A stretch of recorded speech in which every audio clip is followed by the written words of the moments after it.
वो तेरा भाई वो गट्टू, इन्होंने बोला वो तेरा भाई वो गट्टू जिसकी तू इतनी पैरवी करती है कि वो इतना अच्छा इंसान है, वो ये है वो। उसमें इन्होंने बहुत लोगों की चीजें बोल रखी है, बोलते चले गए कि वो गट्टू उस रात जब अंकिता भंडारी हत्याकांड हुआ था वो गट्टू वहां क्या था, ये सब चीजें इन्होंने बोली उनके बारे में। दुष्यंत कुमार गौतम के बारे में मुझे बोलने में कोई आपत्ति नहीं, क्योंकि वो ऑडियो वायरल हो रही है, इनकी आवाज, मेरे पति की आवाज की वो ऑडियो वायरल हो रही है जिसमें उन्होंने दुष्यंत का नाम लिया। क्यों आरती गौड़ ने उस रात बुलडोजर फिरवा दिया था? उसी कमरे पे सबसे पहले बुलडोजर क्यों चला जिस कमरे में वो हत्याकांड हुआ, जिस कमरे में सब कुछ पूरा प्रकरण हुआ, सब चीजें हुई? क्या उस रात ये ग्रुप सेक्स करने जा रहे थे सबके सब? आप हमें बताइए।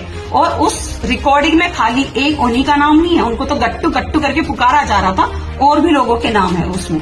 और आप लोग सब लोग कह रहे कि सोशल मीडिया पे वायरल कर दो।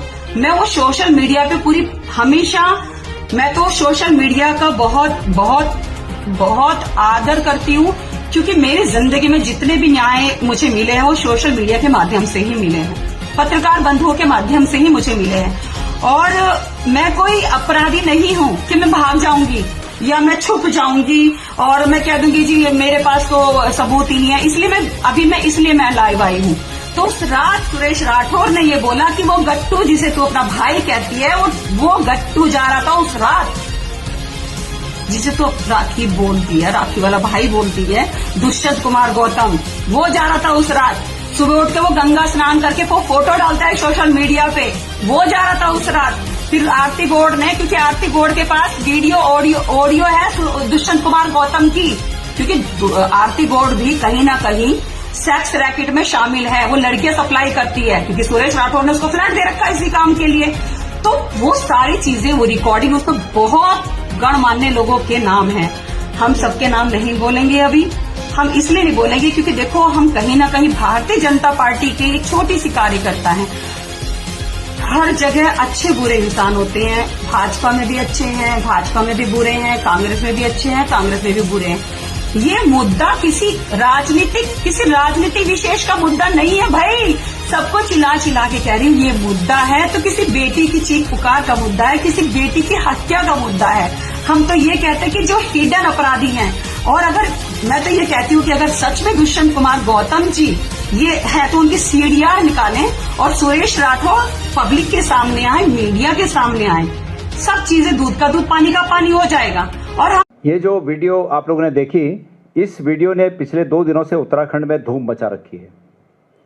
आप लोग को इस वीडियो में जो कहते हुए जो कह रही हैं, ये स्वयं को सुरेश राठौर, जो कि भारतीय जनता पार्टी के पूर्व में विधायक थे, उनकी पत्नी के रूप में ये अपना परिचय देती हैं, और ये कहती हैं कि सुरेश राठौर जी के ऑडियो रिकॉर्डिंग इनके पास हैं, जो वो भी सोशल मीडिया में है, लेकिन वो बहुत ही इस तरह के हैं कि हम उनको यहाँ पर नहीं दिखा सकते हैं। हम कांग्रेस के इस प्लेटफॉर्म का उपयोग उस तरह की हल्की बातों के लिए यहाँ पर नहीं करना चाहते जो इन दोनों के बीच की बातें हैं, और सामाजिक रूप में उसको दिखाना भी बहुत बड़ा दिल चाहिए उसके लिए।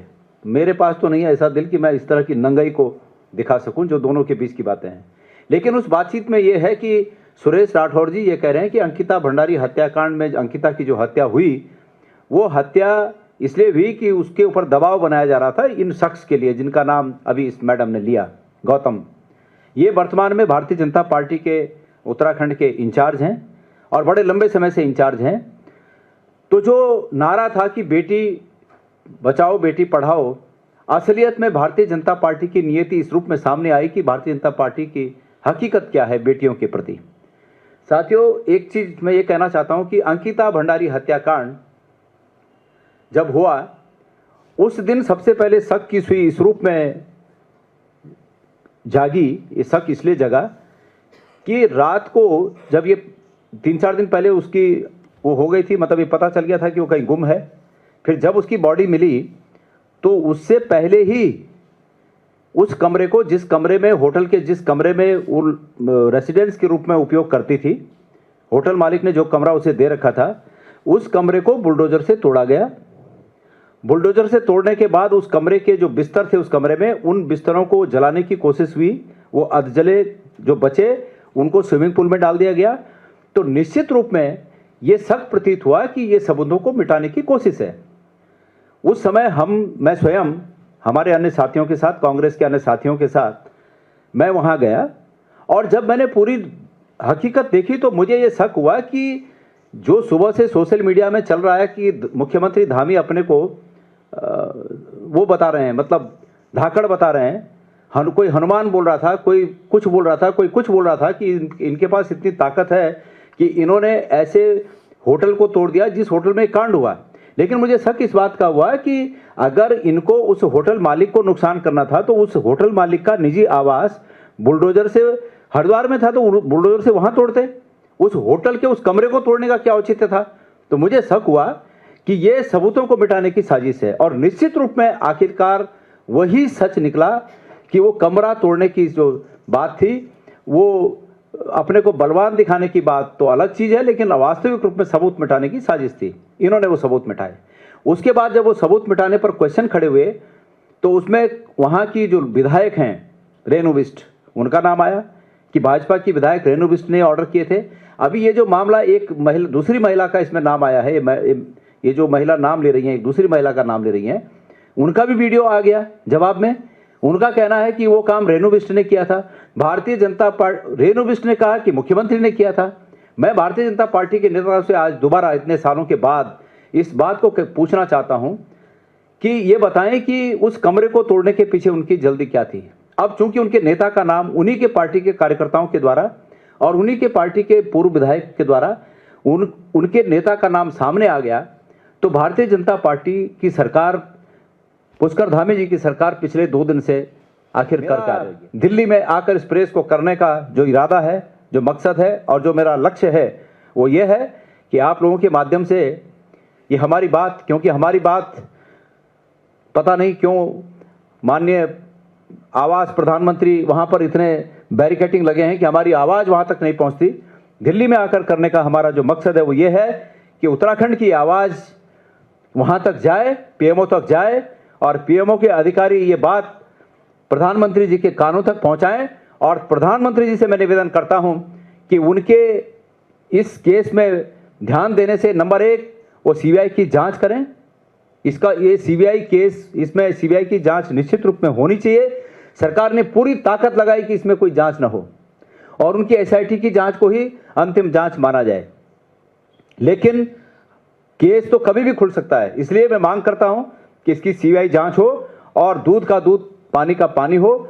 जो अपराधी हैं उनको सजा हो और आगे से कोई अपराधी हमारी बच्चियों के साथ, हमारी बेटियों के साथ इस तरह के खिलवाड़ न करे। इसके लिए एक सबक मिलना बहुत आवश्यक है। इसके साथ साथ मैं आह्वान करता हूं पूरे उत्तराखंड के उन लोगों का कि अगर इस सरकार ने अगले 10-12 दिन में, अभी दिसंबर 31 भी आ रहा है, लेकिन उसके बाद 2, 3, 4 तारीख को अगर तब तक इस सरकार ने 31 दिसंबर का, मैं इसलिए चर्चा कर रहा हूं कि हो सकता है सरकार ईयर एंडिंग में कहीं बिजी हो, केंद्र की सरकार, राज्य की सरकार कहीं बिजी हो, तो उनको 3-4 दिन और मोहलत देकर 4-5 तारीख तक, अगले 4-5 तारीख तक, जनवरी 4-5 तारीख तक अगर उत्तराखंड की सरकार इसकी सीबीआई जांच की संस्तुति नहीं करती है, इस केस में हकीकत जानने के लिए, अपराधियों को सजा दिलाने के लिए गंभीर प्रयास अगर नहीं करती है, तो हम उत्तराखंड के एक मंडल, गढ़वाल मंडल के मुख्यालय में सरकार को घेरने के लिए